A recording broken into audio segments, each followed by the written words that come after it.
Hubo una época en la que el culturismo no era solo tamaño, era arte, era simetría, era parecer una escultura griega y en medio de esa era apareció un tipo que parecía literalmente tallado en mármol. No era el más famoso, no fue el más mediático y hoy casi nadie recuerda su nombre, pero cuando salía al escenario hacía que todos miraran dos veces. Su nombre es Yusuf Wilkos. Hay algo curioso con el culturismo alemán.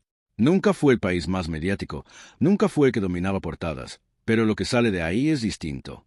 Si te paras a mirar, Alemania no ha producido tantos nombres famosos como otros países, pero los pocos que han salido han sido absolutamente extremos.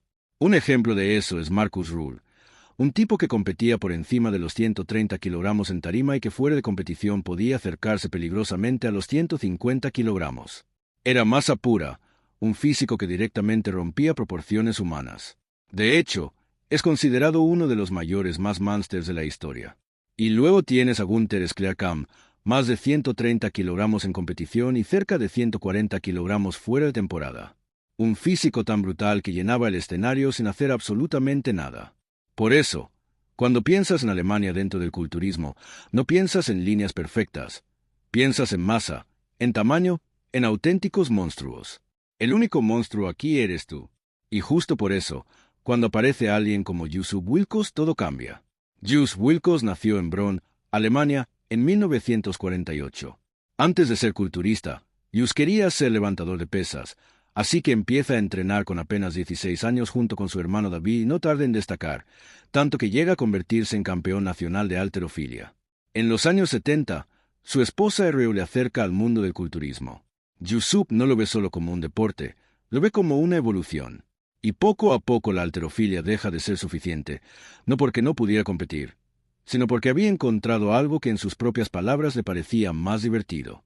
Ahora estamos en los años 70, la edad dorada del culturismo, una época que muchos consideran el punto más alto de este deporte, porque el culturismo en esta época no era solo músculo, era una mezcla de arte, competición y un estilo de vida. Los jueces no buscaban al más grande, buscaban al más completo. No servía de nada tener un músculo dominante si rompía el equilibrio general. Además, el deporte estaba en plena expansión. Gente como Arnold Schwarzenegger lo estaba llevando al mainstream y de repente el culturismo dejaba de ser algo underground y empezaba a convertirse en cultura popular.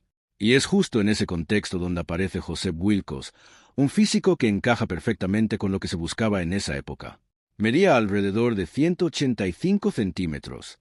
Su peso rondaba los 110 kilogramos y destacaba por un físico que no parecía construido, parecía esculpido. Un pecho lleno pero contenido, hombros redondos pero proporcionados, brazos grandes pero limpios y una cintura estrecha que lo equilibraba todo. En 1978 compite por primera vez a nivel internacional y queda segundo solo por detrás de Mike Menzer. ¿De qué te ríes? ¿Qué te pasa? Casi te gano. Pero 1979 es otra historia. Gana el campeonato de Alemania y eso ya lo pone en el mapa. Luego viaja a Estados Unidos y se convierte en campeón del mundo amateur. Y cuando parece que ya lo ha hecho todo, remata el año ganando el MR Universo. Todo en el mismo año. En 1980 decide que aún no es suficiente y da el siguiente paso.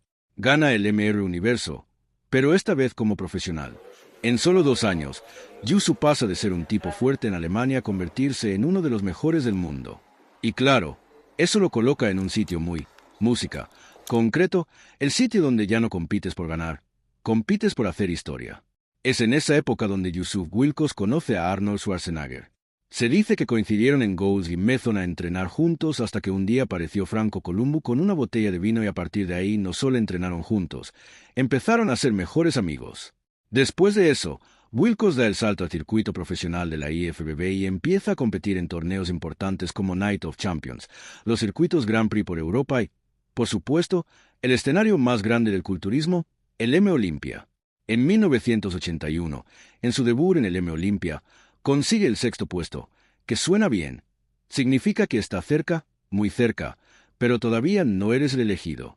Al año siguiente, en 1982, cae al 10º puesto, un paso atrás.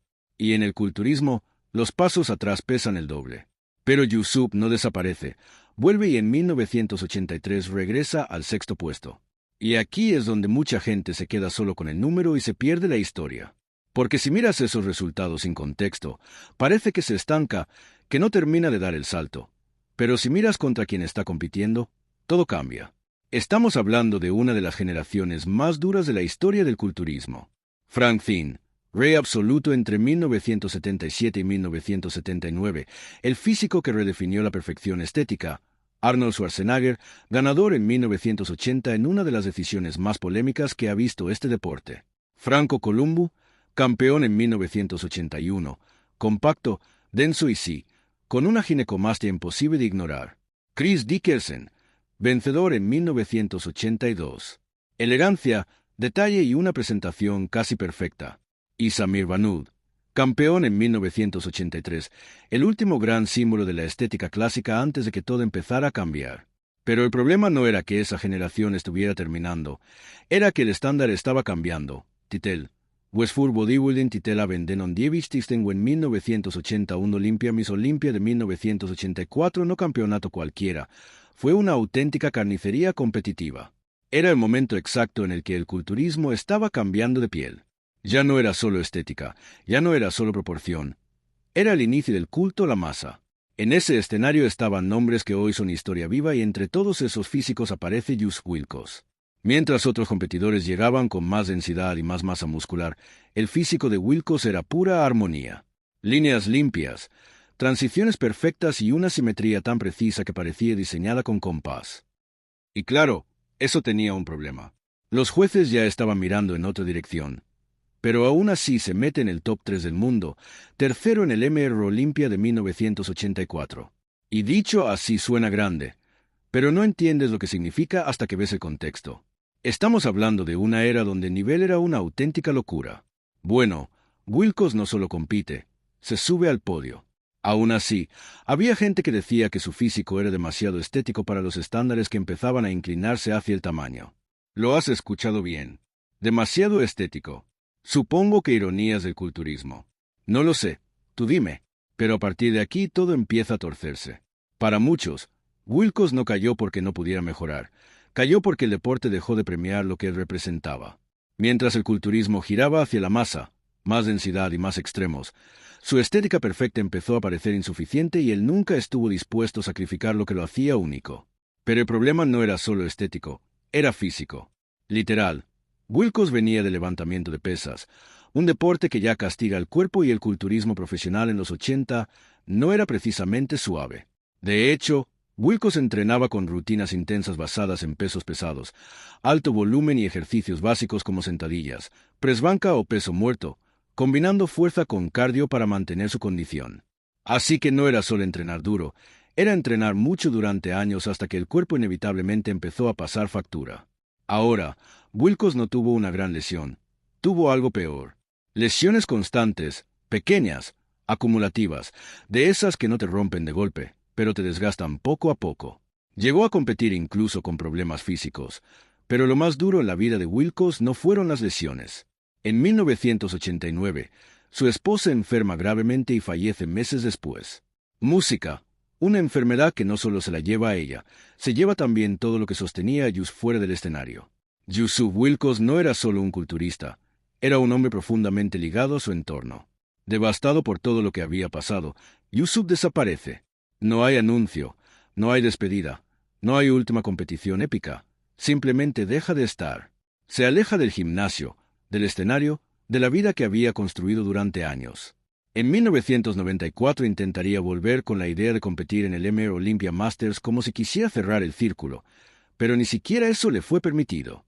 Trágicamente sufrió otra lesión poco antes del evento y tuvo que cancelar su participación. Fue entonces cuando decidió que ya no intentaría competir como culturista. Y aunque Yusuf Wilkos tuvo que poner fin a su carrera prematuramente, lo que dejó en el culturismo no desapareció con él porque su historia no cayó en el olvido. En 2007, su vida fue llevada a papel en este libro, una obra que recorre su trayectoria en la edad dorada del culturismo. El libro tuvo tal impacto que terminó publicándose no solo en alemán, sino también en inglés, llevando su historia a una audiencia mucho más amplia. Y eso dice mucho porque hay culturistas que ganan más, hay culturistas más famosos, pero no todos consiguen que su historia merezca ser contada años después. De hecho, tras la publicación del libro, Wilkos volvió a aparecer, volvió a entrenar, volvió a conectarse con gente de su pasado, incluso retomó contacto con Arnold Schwarzenegger después de años, como si de alguna forma su historia se negara a terminar en silencio hasta que el 19 de noviembre de 2019, Yusuf Wilkos fallece a los 71 años. Al final, el legado de Yusuf Wilkos no está en los trofeos, ni siquiera está en ese tercer puesto en el MR Olympia, está en lo que representaba su físico. En una época donde el culturismo empezó a volverse más extremo, él representaba equilibrio, proporción y estética pura. Lo más irónico de todo es que ese físico que en su momento fue considerado insuficiente, hoy es exactamente lo que todo el mundo intenta recuperar. Porque si miras el culturismo actual, si miras la categoría Classic Physique, si miras lo que realmente la gente admira, te das cuenta de algo, que Yusuf no estaba equivocado, estaba adelantado a su tiempo. Su físico se convierte en un modelo que sigue siendo referencia de lo que debería ser un físico completo. Y todo esto